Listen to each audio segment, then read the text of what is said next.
How do you do, humans? I'm Nerdcat, and today we're gonna be talking about the Wunderwaffen. Now, you might be wondering what I just said means, and it's just German for wonder weapon.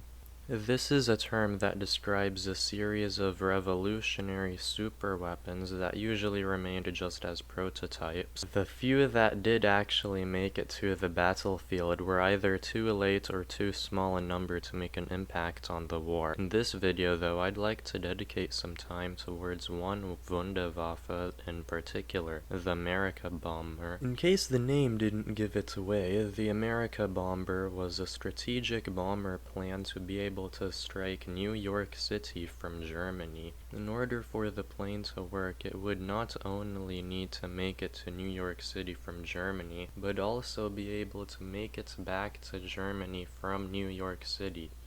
Oh, and you had to do it all while carrying a 4.5-ton bomb load without any refueling at all. In case you don't know how long of a distance that is, it would mean you would have to travel roughly 11,600 kilometers, or 38,016,000 Subway sandwiches if you're from the land of the enslaved and home of the cowardly. Some of the officers had a thought of instead starting from the Azores in Portugal, which would have made the project far more feasible, and it seemed possible in the earlier years of the war, where the Portuguese Prime Minister of the time, Salazar, had permitted German U-boats and Navy ships to refuel there. However, these hopes soon faded away, with the bases in the Azores being leased to the British in 1943, which then also gave the Germans the additional challenge of having to get past the Allies while flying across the Atlantic Ocean.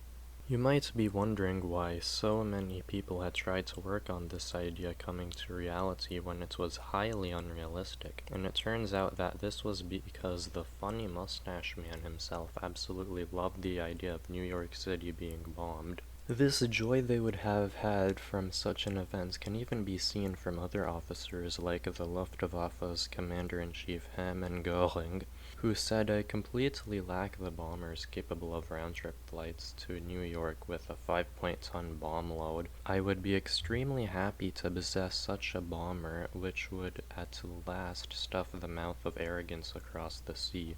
Many aircraft designers also may have seen this as an opportunity to gain a ridiculously lucrative contract deal with the government, but alas, all their attempts at making this legendary Amerikabomber had not been fully realized. And that, my friends, is the end of the video. If you like this video, please like, comment, and maybe even subscribe.